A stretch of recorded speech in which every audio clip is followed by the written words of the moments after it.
Hi dear students, welcome to my class on this video. Myself Sundaramma, Assistant Professor, Government First Grade College, Gubbi. In this session, I am going to teach you about the difference between internal trade and international trade. ವಿದ್ಯಾರ್ಥಿಗಳೇ, ಅಂತಾರಾಷ್ಟ್ರೀಯ ಅರ್ಥಶಾಸ್ತ್ರದ ಈ video ಸೀರೀಸ್ನಲ್ಲಿ ಇದು 4th session ಆಗಿದೆ. ಈಗ ನಾನು ನಿಮಗೆ ಆಂತರಿಕ ವ್ಯಾಪಾರ ಮತ್ತು ಅಂತಾರಾಷ್ಟ್ರೀಯ ವ್ಯಾಪಾರದ ನಡುವಿನ ವ್ಯತ್ಯಾಸಗಳು ಎನ್ನುವ ವಿಷಯದ ಬಗ್ಗೆ ತಿಳಿಸ್ಕೊಡ್ತಾ ಇದ್ದೇನೆ. ವಿದ್ಯಾರ್ಥಿಗಳೇ, ನಿಮಗೀಗ ಟಾಪಿಕ್ ಯಾವುದು ಅಂತ ಗೊತ್ತಾಗಿದೆ. ಆಂತರಿಕ ಮತ್ತು ಅಂತಾರಾಷ್ಟ್ರೀಯ ವ್ಯಾಪಾರಗಳ ನಡುವಿನ ವ್ಯತ್ಯಾಸಗಳು. ಈಗಾಗಲೇ ನಾವು ಅಂತಾರಾಷ್ಟ್ರೀಯ ವ್ಯಾಪಾರ ಅಂದ್ರೇನು ಮತ್ತು ಅದರ ಅನುಕೂಲಗಳು ಅನಾನುಕೂಲಗಳನ್ನು ಇಂದಿನ ವಿಡಿಯೋಗಳಲ್ಲಿ ಕೇಳಿ ತಿಳ್ಕೊಂಡಿದ್ದೀರಿ ಅಂತ ಭಾವಿಸ್ತೇನೆ. ಈಗ ಆಂತರಿಕ ವ್ಯಾಪಾರ ಮತ್ತು ಅಂತಾರಾಷ್ಟ್ರೀಯ ವ್ಯಾಪಾರದ ನಡುವಿನ ವ್ಯತ್ಯಾಸವನ್ನು ನಾವು ತಿಳ್ಕೊಳ್ತಾ ಇದ್ದೇವೆ. ಮೊದಲಿಗೆ ನಾವು ಆಂತರಿಕ ವ್ಯಾಪಾರ ಮತ್ತು ಅಂತಾರಾಷ್ಟ್ರೀಯ ವ್ಯಾಪಾರದ ಅರ್ಥವನ್ನು ತಿಳ್ಕೊಳ್ಳೋಣ. ಈಗ ನೀವು ಸ್ಕ್ರೀನ್ ಮೇಲೆ ನೋಡ್ತಾ ಇದ್ದೀರಿ ಆಂತರಿಕ ವ್ಯಾಪಾರದ ಅರ್ಥ. ಆಂತರಿಕ ವ್ಯಾಪಾರ ಅಂತ ಅಂದರೆ ಒಂದು ದೇಶದ ಭೌಗೋಳಿಕ ವ್ಯಾಪ್ತಿಯ ಒಳಗಡೆ ಇರತಕ್ಕಂಥ ವಿವಿಧ ಪ್ರದೇಶಗಳ ನಡುವೆ ನಡೆಯುವಂತಹ ಸರಕು ಸೇವೆಗಳ ವಿನಿಮಯವನ್ನು ಆಂತರಿಕ ಅಥವಾ ಅಂತರ ಪ್ರಾದೇಶಿಕ ವ್ಯಾಪಾರ ಅಂತ ಹೇಳಿ ಕರಿತೇವೆ. ಅಂದರೆ ಹೆಸರೇ ಸೂಚಿಸೋ ಹಾಗೆ ಆಂತರಿಕ ವ್ಯಾಪಾರ ಎನ್ನುವಂಥದ್ದು ಒಂದು ದೇಶದ ಗಡಿ ಒಳಗಡೆ ನಡೀತಕ್ಕಂಥ ವ್ಯಾಪಾರ ಆಗಿರುತ್ತೆ. ಅಂದರೆ ಒಂದೇ ದೇಶದ ಗಡಿ ಒಳಗಡೆ ಇರ್ತಕ್ಕಂಥ ವಿವಿಧ ಪ್ರಾಂತ್ಯಗಳ ನಡುವೆ, ವಿವಿಧ ರಾಜ್ಯಗಳ ನಡುವೆ ಅಥವಾ ವಿವಿಧ ಜಿಲ್ಲೆಗಳ ನಡುವೆ ನಡೀತಕ್ಕಂಥ ವ್ಯಾಪಾರ ಇದಾಗಿರುತ್ತೆ. ಅಂದರೆ ಒಂದು ದೇಶ, ಭಾರತ ಅಂದರೆ ಭಾರತ ದೇಶದ ವಿವಿಧ ರಾಜ್ಯಗಳ ನಡುವೆ, ವಿವಿಧ ಪ್ರದೇಶಗಳ ನಡುವೆ ಸರಕು ಸೇವೆಗಳ ವಿನಿಮಯ ನಡೆಯುತ್ತೆ. ಇದಕ್ಕೆ ಆಂತರಿಕ ವ್ಯಾಪಾರ ಅಥವಾ ಅಂತರ ಪ್ರಾದೇಶಿಕ ವ್ಯಾಪಾರ ಅಂತೇಳಿ ಕರಿತೇವೆ. Let us know about the meaning of internal trade. Internal trade refers to the trade between regions within a country.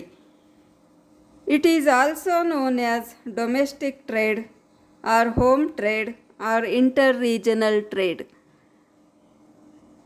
That means this trade is conducted between two or more parties or two individuals within the boundaries of a country or within the regions of a country.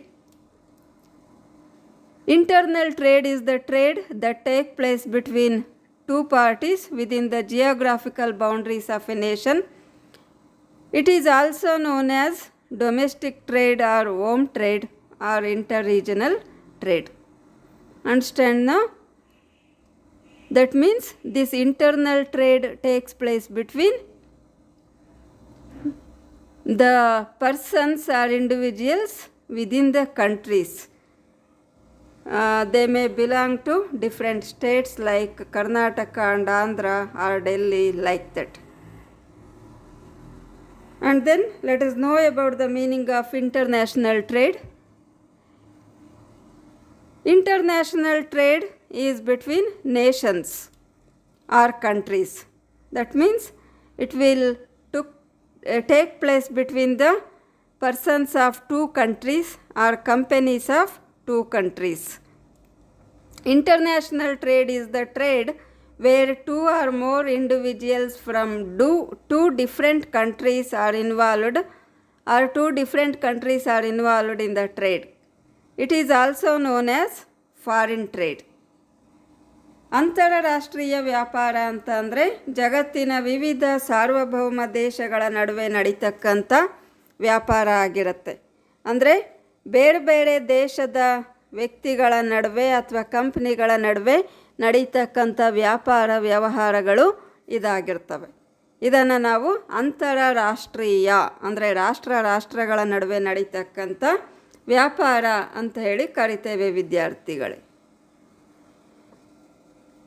ಈಗ ನಾವು ಇದರ ನಡುವೆ ಇರ್ತಕ್ಕಂಥ ವ್ಯತ್ಯಾಸಗಳನ್ನು ಚಿಂತನೆ ಮಾಡಬೇಕಾಗತ್ತೆ. ಯಾವುದರ ನಡುವೆ ಇರ್ತಕ್ಕಂಥವು ಆಂತರಿಕ ವ್ಯಾಪಾರ ಮತ್ತು ಅಂತಾರಾಷ್ಟ್ರೀಯ ವ್ಯಾಪಾರ ಅಂತ. ಈಗ ಜನರಲ್ ಆಗಿ ನಮಗೆ ಗೊತ್ತಿದೆ ವಿದ್ಯಾರ್ಥಿಗಳ ವ್ಯಾಪಾರ ಅಂದ್ರೇನು? ಸರಕುಗಳ ವಿನಿಮಯ, ಸರಕು ಸೇವೆಗಳ ವಿನಿಮಯ. ಅದು ದೇಶದೊಳಗಡೆ ನಡಿಬೋದು ಅಥವಾ ದೇಶದ ಹೊರಗಡೆ ನಡಿಬೋದು. ಎರಡೂ ಕಡೆನೂ ನಾವು ನಮ್ಮಲ್ಲಿರೋ ಹಣವನ್ನು ಕೊಟ್ಟು ನಮಗೆ ಬೇಕಾದಂಥ ಸರಕುಗಳನ್ನು ಕೊಳ್ಳಬೇಕಾಗಿರುತ್ತೆ. ಆದರೆ ಇವೆರಡರ ನಡುವೆ ವ್ಯತ್ಯಾಸ ಯಾಕೆ ಉದ್ಭವ ಆಗುತ್ತೆ? ಎರಡೂ ಕಡೆ ನಡೆಯೋದು ಸರಕು ಸೇವೆಗಳ ವಿನಿಮಯನೇ ತಾನೇ. ಇದನ್ನು ನಾವು ಚಿಂತಿಸಿದಾಗ ಅರ್ಥಶಾಸ್ತ್ರಜ್ಞರು ಇದ್ರ ಬಗ್ಗೆ ವಿಭಿನ್ನ ಅಭಿಪ್ರಾಯಗಳನ್ನು ವ್ಯಕ್ತಪಡಿಸಿದ್ದಾರೆ. ಸಂಪ್ರದಾಯ ಪಂಥದ ಅರ್ಥಶಾಸ್ತ್ರಜ್ಞರೆಲ್ಲ ಭಾವಿಸಿದ್ರು ಇದು ಬೇರೆನೇ. ಯಾಕೆ ಅಂತಂದರೆ ವಿವಿಧ ರಾಷ್ಟ್ರಗಳ ನಡುವೆ ನಡೀತಕ್ಕಂಥ ವ್ಯಾಪಾರದ ಸನ್ನಿವೇಶವೇ ಬೇರೆಯಾಗಿರುತ್ತೆ. ಜೊತೆಗೆ ವಿವಿಧ ಪ್ರಾಂತ್ಯಗಳ ನಡುವೆ ವ್ಯಾಪಾರ ನಡೆಯುವಾಗ, ಅಂದರೆ ಆಂತರಿಕವಾಗಿ ನಡೆಯುವಾಗ ಅದರ ಸನ್ನಿವೇಶನೇ ಬೇರೆ ಆಗಿರುತ್ತೆ ಅಂತ ಹೇಳಿ, ಹಾಗಾಗಿ ಇದಕ್ಕೆ ಪ್ರತ್ಯೇಕವಾದಂಥ ಒಂದು ನಿಮಿಷ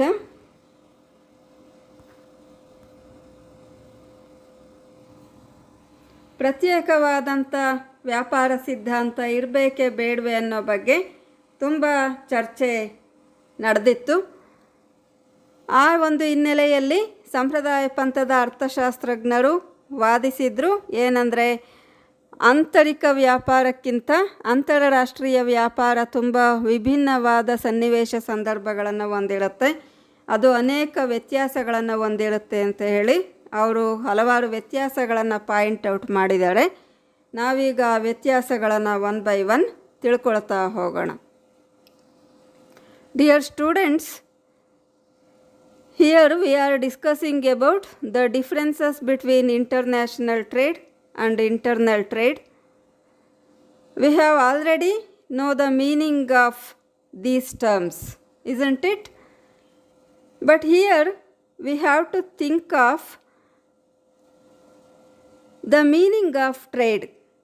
Trade means what? Trade means exchange of goods. It may be happen between the persons within the country or among the countries. But what is the difference? Then does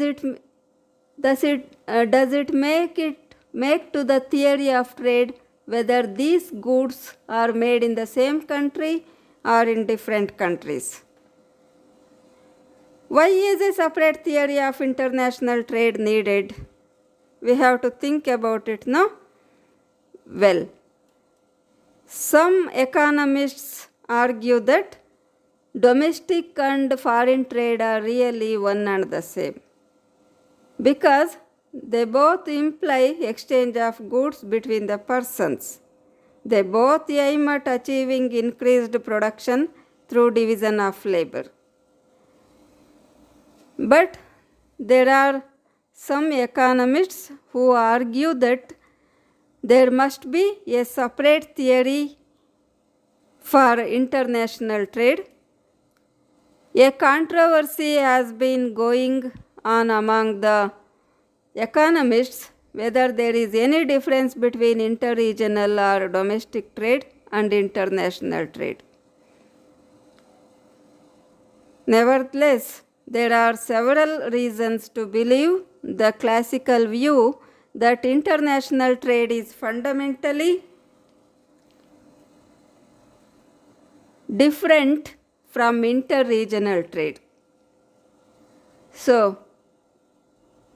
now let us discuss or point out some differences between the internal and international trade. Okay, the first difference is different currencies. ವಿಭಿನ್ನ ನಾಣ್ಯಗಳು. ವಿದ್ಯಾರ್ಥಿಗಳೇ, ಆಂತರಿಕ ಮತ್ತು ಅಂತಾರಾಷ್ಟ್ರೀಯ ವ್ಯಾಪಾರಕ್ಕೆ ಇರ್ತಕ್ಕಂಥ ಅತಿ ಮುಖ್ಯವಾದ ವ್ಯತ್ಯಾಸ ಅಂತಂದರೆ ವಿಭಿನ್ನವಾದ ನಾಣ್ಯಗಳು. ನಮಗೆ ಗೊತ್ತಿದೆ, ಒಂದು ದೇಶದ ಒಳಗೆ ನಡೀತಕ್ಕಂಥ ವ್ಯಾಪಾರದಲ್ಲಿ ಆ ದೇಶದ ಕರೆನ್ಸಿಯನ್ನು ನಾವು ಬಳಸ್ತೇವೆ. ಈಗ ಭಾರತದೊಳಗಡೆನೇ ಇರ್ತಕ್ಕಂಥ ವಿವಿಧ ರಾಜ್ಯದ ವ್ಯಕ್ತಿಗಳ ನಡುವೆ ವ್ಯಾಪಾರ ಏರ್ಪಟ್ಟಿದೆ ಅಂತ ಅಂದರೆ ಭಾರತಾದ್ಯಂತ ಇಲ್ಲಿನ ಕರೆನ್ಸಿ ಏನಿದೆ ರೂಪಿ, ಅದನ್ನು ನಾವು ವಿನಿಮಯದಲ್ಲಿ ಬಳಸ್ತೇವೆ. ಆದರೆ ಅಂತಾರಾಷ್ಟ್ರೀಯ ವ್ಯಾಪಾರ ದೇಶಗಳ ನಡುವೆ ನಡೆಯುತ್ತೆ. ನಮಗೆ ಗೊತ್ತಿದೆ ವಿದ್ಯಾರ್ಥಿಗಳೇ, ಬೇರೆ ಬೇರೆ ದೇಶದ ಕರೆನ್ಸಿಗಳು ಬೇರೆ ಬೇರೆಯಾಗಿರ್ತವೆ. ಅಂದರೆ ಪ್ರತಿ ದೇಶವೂ ಕೂಡ ವಿನಿಮಯ ಮಾಧ್ಯಮವಾಗಿ ತನ್ನದೇ ಆದ ಪ್ರತ್ಯೇಕ ಕರೆನ್ಸಿಯನ್ನು ಹೊಂದಿರುತ್ತೆ. ಹಾಗಾಗಿ ರಾಷ್ಟ್ರಗಳ ನಡುವೆ ವ್ಯಾಪಾರ ಏರ್ಪಟ್ಟಾಗ ಸರಕು ಸೇವೆಗಳ ವಿನಿಮಯ ಆಗೋದಕ್ಕೆ ಮೊದಲು ಅಲ್ಲಿನ ನಾಣ್ಯಗಳ ವಿನಿಮಯ, ಕರೆನ್ಸಿಯ ವಿನಿಮಯ ಆಗಬೇಕಾಗಿರುತ್ತೆ. ಇದು ಪ್ರಮುಖವಾದ ವ್ಯತ್ಯಾಸ. ಅಂದರೆ ಆಂತರಿಕ ವ್ಯಾಪಾರ ಒಂದೇ ಬಗೆಯ ನಾಣ್ಯದ ವಿನಿಮಯದಲ್ಲಿ ನಡೆಯುತ್ತೆ. ಅಂತಾರಾಷ್ಟ್ರೀಯ ವ್ಯಾಪಾರ ವಿಭಿನ್ನ ನಾಣ್ಯಗಳ ವಿನಿಮಯದ ನಂತರ ಏರ್ಪಡುತ್ತೆ. ಇದು ಅತಿ ಮುಖ್ಯವಾದಂಥ ವ್ಯತ್ಯಾಸ ಆಗಿರುತ್ತೆ. ಮತ್ತು ಇದರಿಂದ ಅನೇಕ ಸಮಸ್ಯೆಗಳು ಉದ್ಭವ ಆಗ್ತವೆ. ಅಂದರೆ ಬೇರೆ ಬೇರೆ ಕರೆನ್ಸಿಗಳನ್ನು ವಿನಿಮಯ ಮಾಡ್ಕೊಳ್ಳೋದ್ರಿಂದ ಆಗ ವಿನಿಮಯ ದರ ನಿರ್ಧಾರ ಆಗಬೇಕಾಗುತ್ತೆ, ವಿದೇಶಿ ಕರೆನ್ಸಿಯ ಪೂರೈಕೆ ಆಗಬೇಕಾಗುತ್ತೆ. ಇದು ಆಮದು ರಫ್ತುಗಳ ಬೆಲೆಗಳ ಮೇಲೇನೂ ಪ್ರಭಾವ ಬೀರ್ತಾ ಇರುತ್ತೆ. ಬೆಲೆಗಳ ಮೇಲೆ, ಬೇಡಿಕೆ ಪೂರೈಕೆ ಮೇಲೆ, ಎಲ್ಲದರ ಮೇಲೇನೂ ಪ್ರಭಾವ ಬೀರ್ತಾ ಇರುತ್ತೆ. ಆದ್ದರಿಂದ ನಾವು ಇದನ್ನು ಪ್ರತ್ಯೇಕವಾಗಿಯೇ ಅಧ್ಯಯನ ಮಾಡಬೇಕು. ಪ್ರತ್ಯೇಕವಾದ ಸಿದ್ಧಾಂತ ಅಂತಾರಾಷ್ಟ್ರೀಯ ವ್ಯಾಪಾರಕ್ಕೆ ಇರಬೇಕು ಅಂತೇಳಿ ಅರ್ಥಶಾಸ್ತ್ರಜ್ಞರು ವಾದಿಸಿದ್ದಾರೆ. ಅರ್ಥ ಆಯ್ತಲ್ವ? ಫಸ್ಟ್ ಪಾಯಿಂಟು, ವಿಭಿನ್ನ ನಾಣ್ಯಗಳು. ಒಂದೊಂದು ದೇಶವು ಒಂದೊಂದು ಕರೆನ್ಸಿಯನ್ನು ಹೊಂದಿರ್ತವೆ. ಉದಾಹರಣೆಗೆ ಭಾರತದ್ದು ಏನು ರೂಪಾಯಿ, ಅಮೇರಿಕ ಡಾಲರ್, ಇಂಗ್ಲೆಂಡ್ದು ಪೌಂಡು, ಜಪಾನ್ದು ಎನ್, ಈ ಥರ ಬೇರೆ ಬೇರೆ ಕರೆನ್ಸಿಗಳು ಇರ್ತವೆ. ಹಾಗಾಗಿ ಆಂತರಿಕ ವ್ಯಾಪಾರಕ್ಕಿಂತ ಅಂತಾರಾಷ್ಟ್ರೀಯ ವ್ಯಾಪಾರ ವಿಭಿನ್ನವಾಗಿದೆ ಅಂತ ಹೇಳಿ ನಾವು ಹೇಳ್ಬೋದು. The first difference is different currencies. The principal difference between interregional and international trade lies in the use of different currencies in foreign trade, but the same currency in the domestic trade. Students, we know that rupee is accepted throughout India from the north to the south and from the east to the west. But if we come across to other countries, we must convert our rupee into their currency to buy goods and services there. Each country has a different currency. For example, India has the rupee, the USA has the dollar, Germany the mark, Italy the lira, Japan the yen, and so on. In the case of internal trade, there is no exchange of currency as the trade takes place within the boundaries of the nation. But in the international trade, there is exchange of currency between the two countries or individuals or businesses involved in the trade.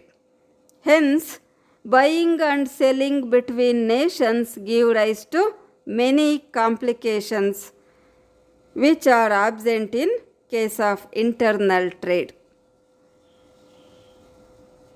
I hope you understood this point. The main difference is there is no exchange of currency in internal trade, but there is the exchange of currency between the two countries in case of international trade. Let us move on to the second point. Immobility of factors of production. ಉತ್ಪಾದನಾಂಗಗಳ ಚಲನವಲನಗಳು. ವಿದ್ಯಾರ್ಥಿಗಳೇ, ಮುಖ್ಯವಾದ ವ್ಯತ್ಯಾಸ ಏನಂದರೆ ಆಂತರಿಕ ವ್ಯಾಪಾರದಲ್ಲಿ ಒಂದು ಪ್ರದೇಶದಿಂದ ಮತ್ತೊಂದು ಪ್ರದೇಶಕ್ಕೆ ಉತ್ಪಾದನಾಂಗಗಳು ಚಲಿಸೋದಕ್ಕೆ ಯಾವುದೇ ಅಡಚಣೆಗಳು ಇರೋದಿಲ್ಲ. ಈಗ ಒಂದು ರಾಜ್ಯದಿಂದ ಇನ್ನೊಂದು ರಾಜ್ಯಕ್ಕೆ ನಮ್ಮ ದೇಶದಲ್ಲಿ ಶ್ರಮ ಇರ್ಬೋದು, ಬಂಡವಾಳ ಇರ್ಬೋದು, ಮುಕ್ತವಾಗಿ ಚಲಿಸ್ಬೋದು. ಅದಕ್ಕೆ ಯಾವುದೇ ನಿರ್ಬಂಧ ಅಥವಾ ನಿಯಂತ್ರಣಗಳು ಇರೋದಿಲ್ಲ. ಆದರೆ ಇದೇ ಉತ್ಪಾದನಾಂಗಗಳು ಒಂದು ದೇಶದಿಂದ ಮತ್ತೊಂದು ದೇಶಕ್ಕೆ ಚಲಿಸ್ಬೇಕಂತ ಅಂದರೆ ಅನೇಕ ನಿರ್ಬಂಧಗಳನ್ನು ವಿಧಿಸಿರೋದನ್ನು ಕಾಣ್ತೇವೆ. ಅಂದರೆ ಈಗ ನಮ್ಮ ದೇಶದಿಂದ ಬೇರೆ ದೇಶಕ್ಕೆ ವ್ಯಕ್ತಿಗಳು ಹೋಗಬೇಕಂದ್ರೆ, ಶ್ರಮ ಮೂವ್ ಆಗಬೇಕಂದ್ರೆ ಅಲ್ಲಿಂದ ವೀಸಾ, ಪಾಸ್ಪೋರ್ಟ್ ಮುಂತಾದವುಗಳನ್ನೆಲ್ಲ ಪಡಿಬೇಕಾಗುತ್ತೆ. ಈಗ ನಾವು ಇಲ್ಲಿಂದ ಆಂಧ್ರಾಗೆ ಹೋದಂಗೆ ಏನೂ ಪರ್ಮಿಷನ್ ಇಲ್ಲದೇ ಬೇರೆ ದೇಶಗಳಿಗೆ ಹೋಗೋದಕ್ಕೆ ಸಾಧ್ಯ ಇರೋದಿಲ್ಲ. ಇದು ಕೂಡ ಇನ್ನೊಂದು ಮುಖ್ಯವಾದಂಥ ವ್ಯತ್ಯಾಸ.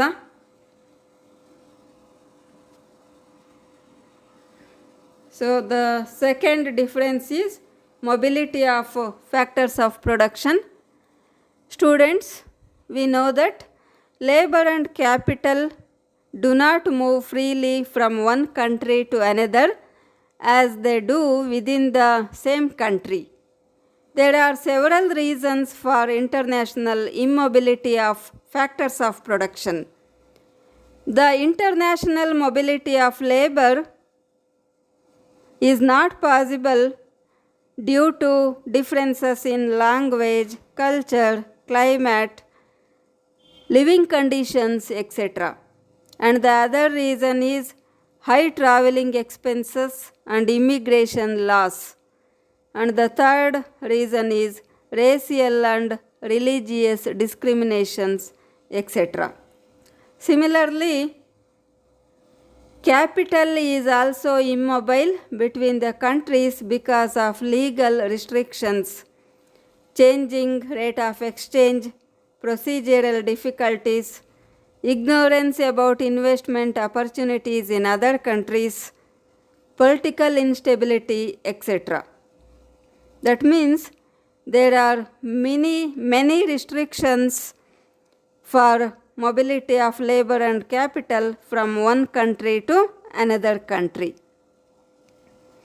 There are larger number of legal and other restrictions imposed by various countries on the movement of labor and capital between the countries. But there are no such restrictions on their movement from one region to another region in the same country. I hope you got this point. ವಿದ್ಯಾರ್ಥಿಗಳೇ, ಮೂರನೇ ವ್ಯತ್ಯಾಸ ಆಗಿದೆ ಮಾರುಕಟ್ಟೆಯ ಸ್ವರೂಪದಲ್ಲಿ ಭಿನ್ನತೆಗಳು, different market structures.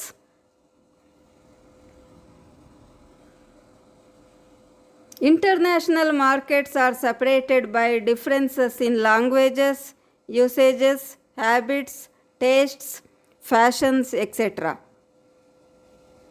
In this situation, the goods which may be traded within the regions may not be sold in other countries.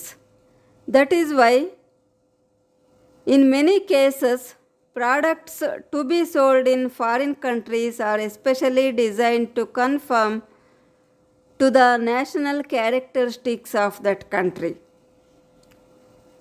For example, in India, we have right-hand driven cars, but in Europe and America, left-hand driven cars are used. Similarly, in India, there is demand for saris and dhotras, but in foreign countries, there is no demand for such products. ಆಂತರಿಕ ವ್ಯಾಪಾರದಲ್ಲಿ ಒಂದೇ ದೇಶದ ಒಳಗಡೆ ಇರತಕ್ಕಂಥ ವಿವಿಧ ಪ್ರಾಂತ್ಯಗಳ ನಡುವೆ ಜನರ ಆಯ್ಕೆ, ಅಭಿರುಚಿಗಳು, ಜೀವನ ಶೈಲಿ, ಪದ್ಧತಿ, ಆಚಾರ ವಿಚಾರಗಳು ಇವೆಲ್ಲವೂ ಒಂದೇ ರೀತಿ ಇರ್ತವೆ ಹೆಚ್ಚು ಕಡಿಮೆ ವಿದ್ಯಾರ್ಥಿಗಳೇ. ಆದರೆ ದೇಶಗಳ ನಡುವೆ ಈ ಎಲ್ಲದರಲ್ಲಿನೂ ವ್ಯತ್ಯಾಸಗಳಿರೋದನ್ನು ನಾವು ಕಾಣ್ತೇವೆ. ಅಂದರೆ ಜನರ ಆಯ್ಕೆ, ಅಭಿರುಚಿಗಳು, ಅವರ ಆಚಾರ ವಿಚಾರಗಳು, ಜೀವನ ಪದ್ಧತಿಗಳು ಇವೆಲ್ಲವೂ ಒಂದು ದೇಶಕ್ಕೂ ಇನ್ನೊಂದು ದೇಶಕ್ಕೂ ಗಮನಾರ್ಹವಾದ ವ್ಯತ್ಯಾಸಗಳನ್ನು ಹೊಂದಿರ್ತವೆ. ಅದೇ ಥರ ಹವಾಗುಣ ಮುಂತಾದವುಗಳು ಕೂಡ ಬೇರೆ ಬೇರೆ ಆಗಿರ್ತವೆ. ಹಾಗಾಗಿ ವಸ್ತುಗಳ ಸ್ವರೂಪದಲ್ಲಿ ಕೂಡ ದೇಶದಿಂದ ದೇಶಕ್ಕೆ ವ್ಯತ್ಯಾಸಗಳಿರ್ತವೆ. ಭಾರತದಲ್ಲಿ ಇರ್ತಕ್ಕಂಥ ಸರಕುಗಳ ಬೇಡಿಕೆ ಏನಿರುತ್ತೆ ಅದೇ ಸರಕುಗಳಿಗೆ ಬೇರೆ ರಾಷ್ಟ್ರಗಳಲ್ಲಿ ಬೇಡಿಕೆ ಇಲ್ಲದೇನೂ ಇರ್ಬೋದು. ಈಗ ಉದಾಹರಣೆಗೆ ಭಾರತದಲ್ಲಿ ಸೀರೆ ಮತ್ತು ಪಂಚೆಗಳಿಗೆಲ್ಲ ಬೇಡಿಕೆ ಇರುತ್ತೆ, ಆದರೆ ಬೇರೆ ದೇಶಗಳಲ್ಲಿ ಇವುಗಳಿಗೆ ಬೇಡಿಕೆ ಇಲ್ಲದೇ ಇರ್ಬೋದು. ಅದೇ ಥರ ಭಾರತದಲ್ಲಿ ರೈಟ್ ಹ್ಯಾಂಡ್ ಸೈಡಲ್ಲಿ ಡ್ರೈವಿಂಗ್ ಸೀಟ್ ಇರುತ್ತೆ ಕಾರ್ಗಳಲ್ಲಿ, ಅದನ್ನು ನೀವು ನೋಡಿರ್ಬೋದು. ರೈಟ್ ಹ್ಯಾಂಡ್ ಡ್ರಿವನ್ ಕಾರ್ಸ್ ಇಲ್ಲಿ ಬಳಕೆ ಆಗುತ್ತೆ. ಆದರೆ ಅಮೇರಿಕಾ, ಯುರೋಪ್ ಮುಂತಾದ ಕಡೆಗಳೆಲ್ಲ ಲೆಫ್ಟ್ ಸೈಡಲ್ಲಿ ಇದು ಡ್ರೈವಿಂಗ್ ಫೆಸಿಲಿಟಿ ಇರುತ್ತೆ, ಆ ಥರ ಕಾರುಗಳನ್ನು ಅವರು ಬಳಸ್ತಾರೆ. ಹೀಗೆ ಒಂದು ದೇಶದ ಮಾರುಕಟ್ಟೆ ಸ್ವರೂಪಕ್ಕೂ ಇನ್ನೊಂದು ದೇಶದ ಮಾರುಕಟ್ಟೆ ಸ್ವರೂಪಕ್ಕೂ ವ್ಯತ್ಯಾಸಗಳಿರೋದನ್ನು ನಾವು ಕಾಣ್ಬೋದು. ಅರ್ಥ ಆಯ್ತಲ್ವ? 4ನೇ ವ್ಯತ್ಯಾಸಕ್ಕೆ ನಾವು ಹೋಗ್ತಾ ಇದ್ದೀವಿ. ಈಗ ತಿಳ್ಕೊಳ್ಳೋಣ ವಿದ್ಯಾರ್ಥಿಗಳೇ. ವಿಭಿನ್ನ ಆರ್ಥಿಕ ನೀತಿಗಳು, ಡಿಫ್ರೆಂಟ್ ಎಕನಾಮಿಕ್ ಪಾಲಿಸೀಸ್. ಇದು ಕೂಡ ತುಂಬ ಮುಖ್ಯವಾದ್ದು. ಆಂತರಿಕ ವ್ಯಾಪಾರ ಮತ್ತು ಅಂತಾರಾಷ್ಟ್ರೀಯ ವ್ಯಾಪಾರದಲ್ಲಿ ಇರ್ತಕ್ಕಂಥ ಪ್ರಮುಖವಾದ ವ್ಯತ್ಯಾಸಗಳಲ್ಲಿ ಈ ವಿಭಿನ್ನ ಆರ್ಥಿಕ ನೀತಿಗಳು ಎನ್ನುವಂಥದ್ದು ಮುಖ್ಯವಾದ್ದಾಗಿದೆ. ವಿದ್ಯಾರ್ಥಿಗಳೇ, ನಮಗೆ ಗೊತ್ತಿದೆ ಪ್ರತಿಯೊಂದು ದೇಶವೂ ಕೂಡ ತನ್ನ ಅನುಕೂಲಕ್ಕೆ ತಕ್ಕಂತೆ ವಿವಿಧ ಆರ್ಥಿಕ ನೀತಿಗಳನ್ನು ರೂಪಿಸ್ಕೊಂಡಿರುತ್ತೆ. ಅಂದರೆ ಆಂತರಿಕವಾಗಿ ಒಂದು ದೇಶ ಅನುಸರಿಸ್ತಕ್ಕಂಥ ವ್ಯಾಪಾರ ನೀತಿಗಳಿರ್ಬೋದು, ತೆರಿಗೆ ನೀತಿಗಳಿರ್ಬೋದು, ಇನ್ನು ಯಾವ್ಯಾವ ನೀತಿಗಳು, ತೆರಿಗೆ ನೀತಿ, ವ್ಯಾಪಾರದ ನೀತಿ, ಪರವಾನಗಿ ನೀತಿ, ಇನ್ನು ಮುಂತಾದವುಗಳು ದೇಶಾದ್ಯಂತ ಒಂದು ಬಗೆಯಲ್ಲಿರ್ತವೆ. ಅವು ಈಗ ಯಾವುದೇ ಪ್ರಾಂತ್ಯದಲ್ಲಿ ವ್ಯಾಪಾರ ನಡೆದರೂ ಕೂಡ ಅದೇ ಪರವಾನಗಿ ನೀತಿಗಳು ಅಪ್ಲೈ ಆಗ್ತವೆ. ಆದರೆ ದೇಶಗಳ ನಡುವೆ ನಾವು ಗಮನಿಸಿದಾಗ ಈ ಎಲ್ಲ ಆರ್ಥಿಕ ನೀತಿಗಳಲ್ಲಿ ವ್ಯತ್ಯಾಸ ಇರ್ತವೆ. ಅಂದರೆ ಪ್ರತಿ ದೇಶವು ತನ್ನದೇ ಆದಂಥ ಹಣಕಾಸು ನೀತಿಯನ್ನು, ತೆರಿಗೆ ನೀತಿಗಳನ್ನು, ವಾಣಿಜ್ಯ ನೀತಿಗಳನ್ನು ಅನುಸರಿಸ್ತಾ ಇರುತ್ತೆ. ಈ ವ್ಯತ್ಯಾಸಗಳು ಅಂತಾರಾಷ್ಟ್ರೀಯ ವ್ಯಾಪಾರದ ಮೇಲೆ ಕೂಡ ಪ್ರಭಾವವನ್ನು ಬೀರ್ತವೆ. ಆದರೆ ಆಂತರಿಕ ವ್ಯಾಪಾರದಲ್ಲಿ ಒಂದೇ ಬಗೆಯ ಆರ್ಥಿಕ ನೀತಿಗಳ ಅಡಿಯಲ್ಲಿ ಏರ್ಪಡುತ್ತೆ. ಆದರೆ ಅಂತಾರಾಷ್ಟ್ರೀಯ ವ್ಯಾಪಾರ ವಿಭಿನ್ನ ಆರ್ಥಿಕ ನೀತಿಗಳ ನಡುವೆ ನಡೆಯುವಂಥದ್ದಾಗಿರುತ್ತೆ. ಹಾಗಾಗಿ ಅಲ್ಲಿ ವಿವಿಧ ರೀತಿಯ ಸಮಸ್ಯೆಗಳು ಕೂಡ ಉದ್ಭವಿಸ್ತವೆ. Students, I hope you are listening. Another difference between interregional and international trade arises from the fact that policies relating to commerce, trade, taxation, etc. are the same within the country. Countries differ in their economic environment, which affects their trade relations also. The legal framework, institutional setup, monetary policy, fiscal policy, and commercial policies, factor endowments, production techniques, nature of products, etc. differ between the countries, isn't it? This will affect the mobility of goods and services between the countries, but there is no such differences in the economic environment within a country. Okay? Let us move on to the next point.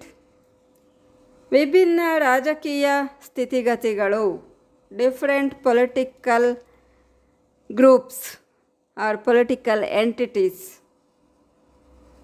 ಆಂತರಿಕವಾಗಿ ನಡೀತಕ್ಕಂಥ ವ್ಯಾಪಾರ ಒಂದೇ ರೀತಿಯ ರಾಜಕೀಯ ಪರಿಸ್ಥಿತಿಯಡಿಯಲ್ಲಿ ನಡೆಯುತ್ತೆ. ಆದರೆ ಅಂತಾರಾಷ್ಟ್ರೀಯ ವ್ಯಾಪಾರದಲ್ಲಿ ಬೇರೆ ಬೇರೆ ದೇಶಗಳು ಭಾಗಿಯಾಗೋದ್ರಿಂದ ಅವುಗಳ ರಾಜಕೀಯ ಘಟಕಗಳು ಅಥವಾ ಸರ್ಕಾರಗಳು ಕೂಡ ಬೇರೆ ಬೇರೆಯಾಗಿರ್ತವೆ. ಅಂದರೆ ಉದಾಹರಣೆಗೆ ಭಾರತದಲ್ಲಿ ಒಂದೇ ದೇಶದೊಳಗಡೆ ವ್ಯಾಪಾರ ನಡೆಯುವಾಗ ಒಂದೇ ದೇಶಾದ್ಯಂತ ಒಂದೇ ಸರ್ಕಾರ ಮತ್ತು ಅದರ ನೀತಿಗಳು ಜಾರಿಯಲ್ಲಿರ್ತವೆ. ಹಾಗಾಗಿ ಸಮಸ್ಯೆ ಏನು ಉದ್ಭವಿಸೋದಿಲ್ಲ. ಆದರೆ ಬೇರೆ ಬೇರೆ ದೇಶಗಳಲ್ಲಿ ರಾಜಕೀಯ ಘಟಕಗಳು ಅರ್ಥಾತ್ ಸರ್ಕಾರಗಳು, ಅವುಗಳ ಧೋರಣೆಗಳು, ನೀತಿಗಳು ಎಲ್ಲವೂ ಬೇರೆ ಬೇರೆಯಾಗಿರ್ತವೆ. ಪ್ರತಿ ದೇಶವೂ ಕೂಡ ತನ್ನ ಸ್ವದೇಶದ ಹಿತಾಸಕ್ತಿಗಳನ್ನು ರಕ್ಷಿಸುವ ಉದ್ದೇಶ ಹೊಂದಿರುತ್ತೆ. ಆದ್ದರಿಂದ ಅಂತಾರಾಷ್ಟ್ರೀಯ ವ್ಯಾಪಾರವನ್ನು ಅನೇಕ ನಿರ್ಬಂಧಗಳಿಗೆ ಒಳಪಡಿಸುತ್ತೆ. ಆದರೆ ಆಂತರಿಕವಾಗಿ ಈ ತರಹದ ಯಾವುದೇ ನಿರ್ಬಂಧಗಳು ಇರೋದಿಲ್ಲ. ಆದರೆ ಅಂತಾರಾಷ್ಟ್ರೀಯವಾಗಿ ವಿವಿಧ ಸರ್ಕಾರಗಳ ನಡುವೆ ವ್ಯಾಪಾರ ನಡೆಯೋದ್ರಿಂದ, ವಿವಿಧ ರಾಜಕೀಯ ಸ್ಥಿತಿಗತಿಗಳ ನಡುವೆ ವ್ಯಾಪಾರ ನಡೆಯೋದ್ರಿಂದ ಅಲ್ಲಿ ಅನೇಕ ನಿರ್ಬಂಧಗಳು, ನಿಯಂತ್ರಣಗಳು ಅಸ್ತಿತ್ವದಲ್ಲಿರ್ತವೆ. ಇದು ಕೂಡ ತುಂಬ ಮುಖ್ಯವಾದಂಥ ಒಂದು ವ್ಯತ್ಯಾಸ ಆಂತರಿಕ ಮತ್ತು ಅಂತಾರಾಷ್ಟ್ರೀಯ ವ್ಯಾಪಾರದ ನಡುವೆ. Students, the fifth difference is different political groups. A significant distinction between internal and international trade is that all regions within a country belong to one political unit, that means one government. On the other hand, different countries have different political entities or political units. Inter-regional trade is among people belong to the same country, even though they may differ on the basis of castes, creeds, religions, tastes or customs. But the trade takes place within the same government policies. But in case of international trade, the trade takes place between the different political entities, different government policies. They have a sense of belonging to one nation and their loyalty to the region is secondary in case of internal trade. But the government is also interested more in the welfare of its nationals belonging to different regions. But in case of international trade, there is no cohesion among nations and every country trades with other countries in its own interests and often to the detriment of others.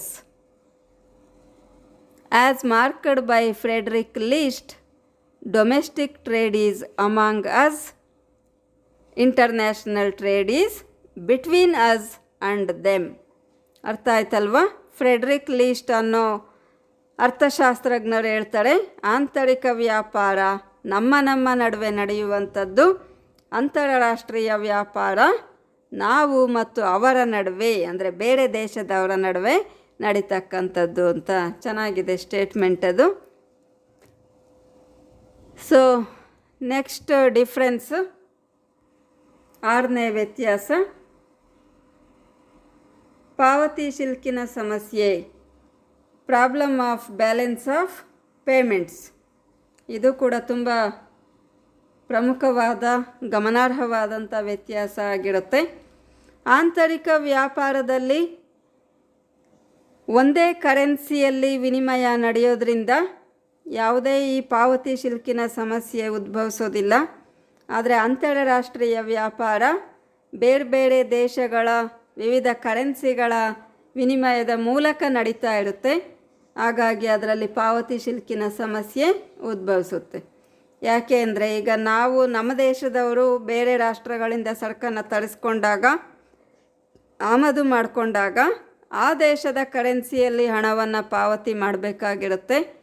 ಅಂದರೆ ಈಗ ಅಮೇರಿಕಾದಿಂದ ನಾವು ಸರಕುಗಳನ್ನು ತರಿಸ್ಕೊಳ್ತಾ ಇದ್ದೀವಿ ಅಂದರೆ ಅಮೇರಿಕದ currency ಏನಿದೆ dollar, ಆ ಡಾಲರ್ನಲ್ಲಿಯೇ ನಾವು ಪಾವತಿ ಮಾಡಬೇಕಾಗತ್ತೆ. ಮತ್ತು ಆ ಡಾಲರನ್ನು ನಾವು ಪಡಿಬೇಕಂದ್ರೆ ನಮ್ಮ ದೇಶದಿಂದ ರಫ್ತುಗಳು ಆಗಬೇಕು. ರಫ್ತುಗಳು ಆದಾಗ ಮಾತ್ರ ಡಾಲರ್ನ ಪೂರೈಕೆ ಆಗುತ್ತೆ.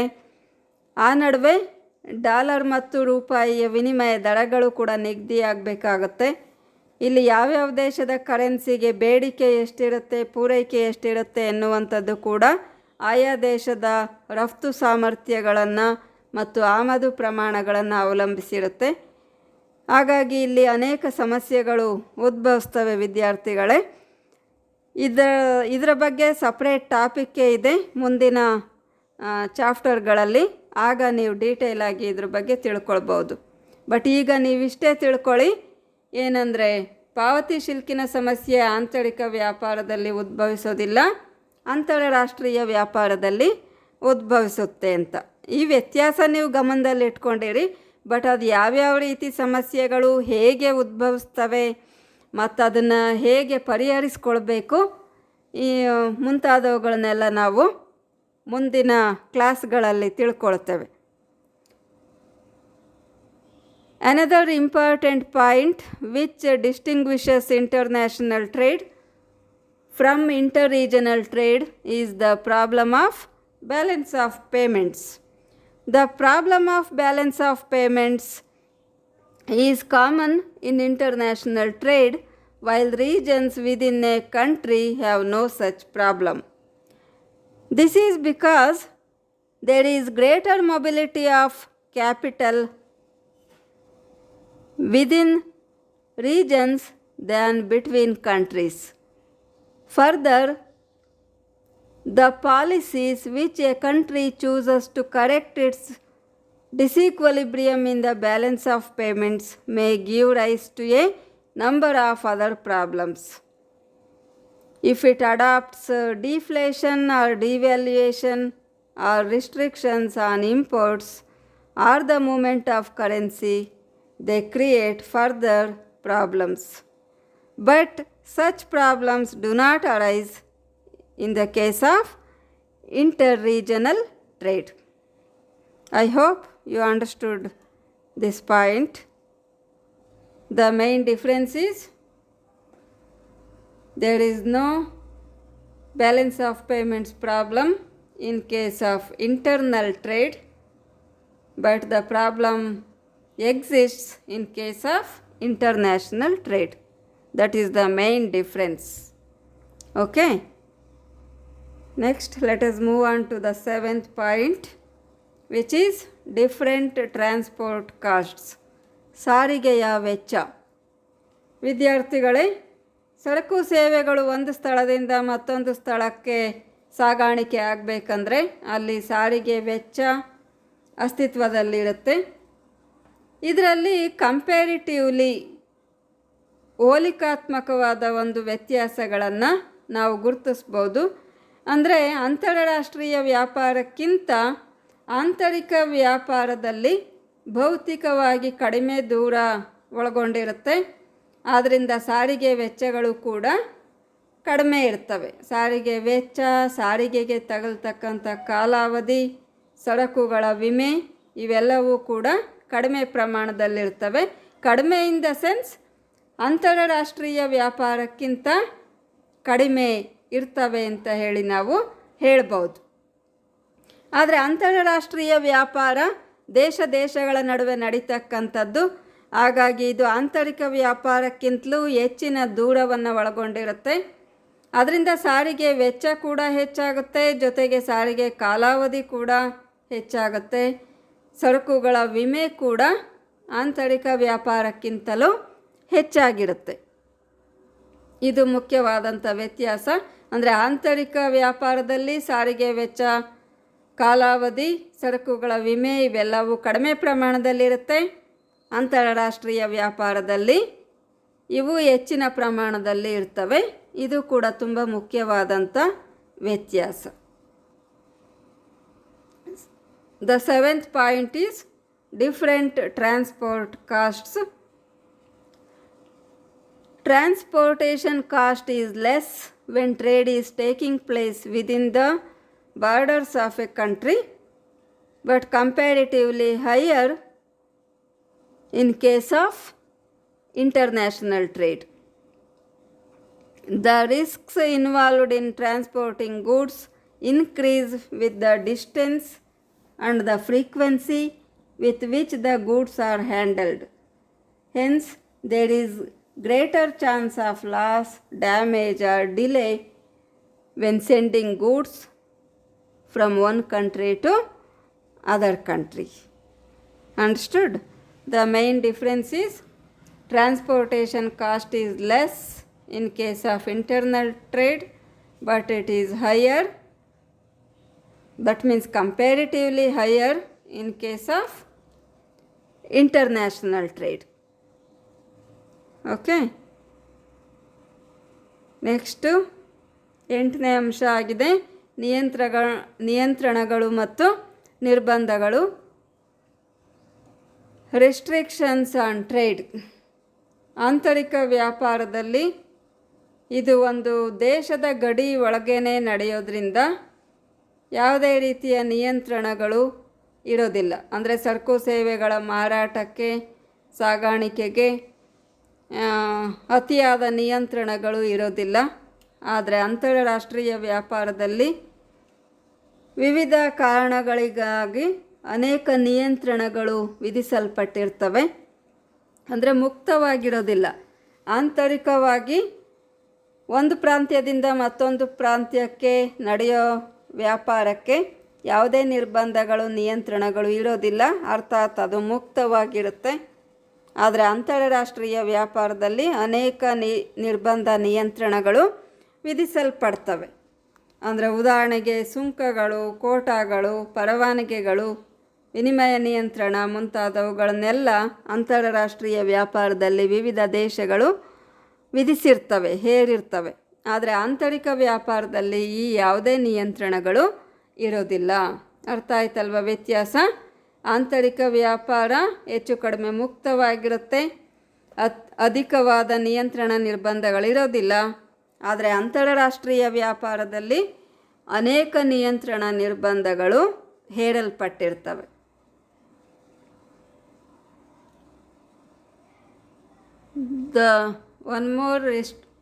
One more point or difference is restrictions on trade. In case of internal trade, there are no trade restrictions, but in case of international trade, there are many restrictions. That means trade between different countries is not free. Very often there are restrictions imposed by their governments like custom duties, exchange restrictions, fixed quotas, or other tariff barriers. For example, our own country has imposed heavy duties on import of motor cars, wines and liquors, and other luxury goods, isn't it? Similarly, America also imposed many restrictions on imports from our country. Okay, so let us move on to the last difference, some specific circumstances.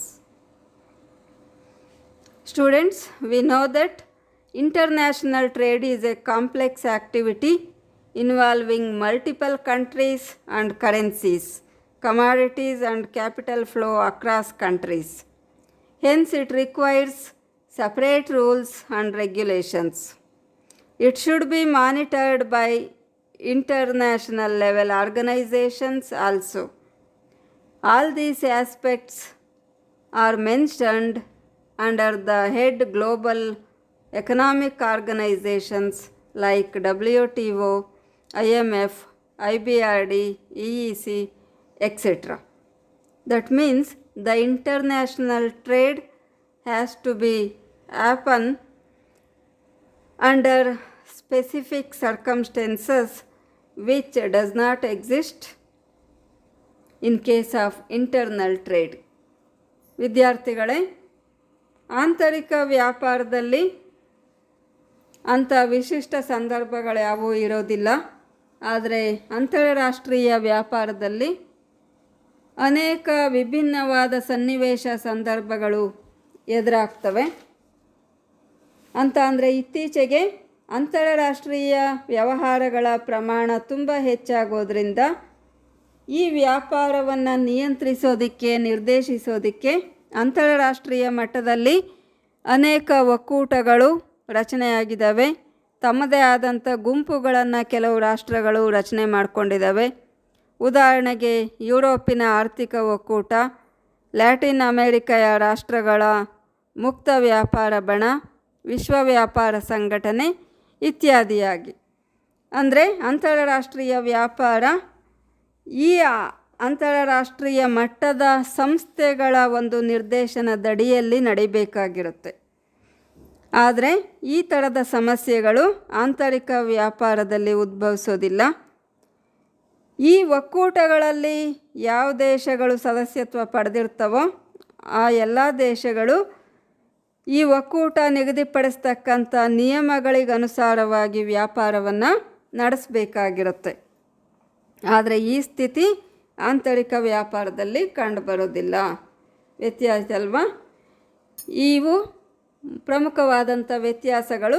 But ಇವಿಷ್ಟೇ ಅಲ್ಲ, ಇನ್ನೂ ಅನೇಕ ವ್ಯತ್ಯಾಸಗಳನ್ನು ನಾವು ಅಂತಾರಾಷ್ಟ್ರೀಯ ವ್ಯಾಪಾರದಲ್ಲಿ ಗುರುತಿಸ್ಬೋದು. ಉದಾಹರಣೆಗೆ ನಿಮಗೆ ಗೊತ್ತಿದೆ, ದೇಶಗಳ ಒಂದು ಕಲ್ಚರ್ ಬೇರೆಯಾಗಿರುತ್ತೆ, ಸಂಸ್ಕೃತಿ, ಆಚಾರ ವಿಚಾರಗಳು ಬೇರೆಯಾಗಿರ್ತವೆ, ಹವಾಮಾನ ಬೇರೆಯಾಗಿರುತ್ತೆ, ಸಂಪನ್ಮೂಲಗಳ ಲಭ್ಯತೆ ಬೇರೆಯಾಗಿರುತ್ತೆ. ಒಂದು ದೇಶದಲ್ಲಿ ಇರ್ತಕ್ಕಂಥ ಏರಳವಾದ ಸಂಪನ್ಮೂಲಗಳು ಬೇರೆ ರಾಷ್ಟ್ರಗಳಲ್ಲಿ ಇಲ್ಲದೇ ಇರ್ಬೋದು. ಭೂಮಿಯ ಫಲವತ್ತತೆ ಒಂದು ದೇಶದಲ್ಲಿ ಇದ್ದ ಹಾಗೆ ಇನ್ನೊಂದು ದೇಶದಲ್ಲಿ ಇಲ್ಲದೇ ಇರ್ಬೋದು. ಹಾಗೆಯೇ ಜನಸಂಖ್ಯೆ ಕೂಡ ವ್ಯತ್ಯಾಸಗಳನ್ನು ನಾವು ಕಾಣ್ತೇವೆ ದೇಶದಿಂದ ದೇಶಕ್ಕೆ. ಹಾಗೆ ಇವಿಷ್ಟೇ ವ್ಯತ್ಯಾಸ ಅಂತ ಅಲ್ಲ, ರಾಷ್ಟ್ರಗಳ ನಡುವೆ ಇನ್ನೂ ಅನೇಕ ವ್ಯತ್ಯಾಸಗಳನ್ನು ನಾವು ಗುರುತಿಸ್ಬೋದು. ಅವೆಲ್ಲವೂ ಕೂಡ ಅಂತಾರಾಷ್ಟ್ರೀಯ ವ್ಯಾಪಾರದ ಮೇಲೆ ಪರಿಣಾಮವನ್ನು ಬೀರ್ತವೆ ವಿದ್ಯಾರ್ಥಿಗಳೇ. ಈ ಒಂದು ಹಿನ್ನೆಲೆಯಲ್ಲಿ ನಾವು ನಿರ್ಧರಿಸ್ಬೋದು, ಅಂತಾರಾಷ್ಟ್ರೀಯ ವ್ಯಾಪಾರ ಆಂತರಿಕ ವ್ಯಾಪಾರಕ್ಕಿಂತ ತುಂಬ ಪ್ರತ್ಯೇಕವಾದ್ದು. ಹಾಗಾಗಿನೇ ಅಂತಾರಾಷ್ಟ್ರೀಯ ವ್ಯಾಪಾರಕ್ಕೆ ಪ್ರತ್ಯೇಕವಾದ ನೀತಿ ನಿಯಮಗಳು ಕೂಡ ರಚನೆ ಆಗಬೇಕಾಗುತ್ತೆ. ಮತ್ತು ಅದರಿಂದನೇ ನಾವೀಗ ಇಂಟರ್ನ್ಯಾಷನಲ್ ಎಕನಾಮಿಕ್ಸ್ ಅನ್ನೋ ಪ್ರತ್ಯೇಕ ಅಧ್ಯಯನ ವಿಭಾಗವನ್ನು ಕೂಡ ಕಾಣ್ತಾ ಇದ್ದೇವೆ. ಹಾಗಾಗಿ ನಾವು ನಿರ್ಧರಿಸ್ಬೋದು, ಆಂತರಿಕ ವ್ಯಾಪಾರಕ್ಕಿಂತ ಅಂತಾರಾಷ್ಟ್ರೀಯ ವ್ಯಾಪಾರ ತುಂಬ ವಿಭಿನ್ನವಾಗಿ ಇರುತ್ತೆ ಅಂತ. ಓಕೆನಾ? ಆದರೂ ಇಲ್ಲಿ ಕಿಂಡ್ಲ್ಬರ್ಗರ್ ಅನ್ನುವಂಥ ಒಬ್ಬ ಅರ್ಥಶಾಸ್ತ್ರಜ್ಞ ಹೇಳಿದ್ದಾರೆ, ಆಂತರಿಕ ವ್ಯಾಪಾರದ ಒಂದು ವಿಸ್ತರಣೆ ಮಾತ್ರ ಅಂತಾರಾಷ್ಟ್ರೀಯ ವ್ಯಾಪಾರ, ಅದಕ್ಕೆ ಪ್ರತ್ಯೇಕವಾದ ನೀತಿ ನಿಯಮಗಳ ಅವಶ್ಯಕತೆ ಇಲ್ಲ ಅನ್ನೋದು ಅವ್ರ ವಾದ ಆಗಿರುತ್ತೆ. ಆದರೆ ಇನ್ನೂ ಕೆಲವು ಅರ್ಥಶಾಸ್ತ್ರಜ್ಞರು ಅದು ತುಂಬ ಡಿಫ್ರೆಂಟು, ಅಂದರೆ ತುಂಬ ವ್ಯತ್ಯಾಸ ಹೊಂದಿರುತ್ತೆ ಅಂತಲೂ ಹೇಳ್ತಾರೆ. ಆದರೆ ಇತ್ತೀಚಿನ ದಿನಗಳಲ್ಲಿ ನಡೀತಾ ಇರತಕ್ಕಂಥ ಒಂದು ಏನು ಕ್ರಾಂತಿ ಇದೆ ಯಾವುದರಲ್ಲಿ, ಸಾರಿಗೆ ಮತ್ತು ಸಂಪರ್ಕದಲ್ಲಿ, ಮಾಹಿತಿ ತಂತ್ರಜ್ಞಾನದಲ್ಲಿ, ಈಗ ಜಗತ್ತು ಚಿಕ್ಕದಾಗ್ತಾ ಇದೆ. ಮೊದಲು ಅಂತ ಅಂದರೆ ಸಾರಿಗೆ ಸಂಪರ್ಕ ಸೌಲಭ್ಯಗಳೆಲ್ಲ ತುಂಬ ಕಡಿಮೆ ಇದ್ದಾಗ ನಾವು ತುಂಬ ಡಿಸ್ಟೆನ್ಸನ್ನು ಕಾಣ್ತಾ ಇದ್ವಿ ದೇಶದಿಂದ ದೇಶಕ್ಕೆ, ಮತ್ತು ತುಂಬ ವ್ಯತ್ಯಾಸಗಳನ್ನು ಕೂಡ ಕಾಣ್ತಾ ಇದ್ವಿ. ಆದರೆ ಈಗ ಸಾರಿಗೆ ಸಂಪರ್ಕ ಕ್ರಾಂತಿಯಿಂದ ಅಂಥ ಡಿಸ್ಟೆನ್ಸ್ ಕೂಡ ಇಲ್ಲ. ಈಗ ಎಷ್ಟೋ ವೇಳೆ ನಮ್ಮ ದೇಶದಲ್ಲಿ ಉತ್ಪಾದನೆ ಮಾಡೋ ವೆಚ್ಚಕ್ಕಿಂತಲೂ ಬೇರೆ ದೇಶದಿಂದ ಸರಕುಗಳನ್ನು ಪಡ್ಕೊಂಡಾಗ ಕಡಿಮೆ ಬೆಲೆಯಲ್ಲಿ ಸಿಗ್ತವೆ. ಹಾಗಾಗಿ ಇದೇನು ಅಂಥ ವ್ಯತ್ಯಾಸ ಇಲ್ಲ ಅಂತಲೂ ಕೆಲವು ಅರ್ಥಶಾಸ್ತ್ರಜ್ಞರು ವಾದ ಮಾಡಿದ್ದಾರೆ ವಿದ್ಯಾರ್ಥಿಗಳೇ. Okay students, as we have discussed above, there are some basic differences between internal and international trade. International trade does not take place with the same case and in the same manner as in the internal or domestic trade. In this regard, the development of international economics as a separate branch of economics clearly shows that it needs a separate study and separate theories. Okay, ಇಲ್ಲಿಗೆ ಈ topic ಏನಿದೆ, ಆಂತರಿಕ ವ್ಯಾಪಾರ ಮತ್ತು ಅಂತಾರಾಷ್ಟ್ರೀಯ ವ್ಯಾಪಾರ ನಡುವಿನ ವ್ಯತ್ಯಾಸಗಳು ಎನ್ನುವಂಥದ್ದು ಇಲ್ಲಿಗೆ ಮುಗಿಸ್ತಾ ಇದ್ದೇನೆ. ನೀವು ಇದ್ರ ಬಗ್ಗೆ ಇನ್ನೂ ಹೆಚ್ಚಿನ ಮಾಹಿತಿ ತಿಳ್ಕೊಬೇಕಂದ್ರೆ ಇಲ್ಲಿ ರೆಫರೆನ್ಸಸ್ ಕೊಟ್ಟಿದ್ದೇನೆ, ನೀವು ಹೋಗಿ ರೆಫರ್ ಮಾಡ್ಬೋದು. ಸೊ ವಿಡಿಯೋಗಳನ್ನು ಮತ್ತೆ ಮತ್ತೆ ನೋಡ್ತಾ ಇರಿ ಮತ್ತು ನೋಟ್ಸ್ ಮಾಡ್ಕೊಳ್ಳಿ, ಓದ್ತಾ ಇರಿ. Okay, thank you.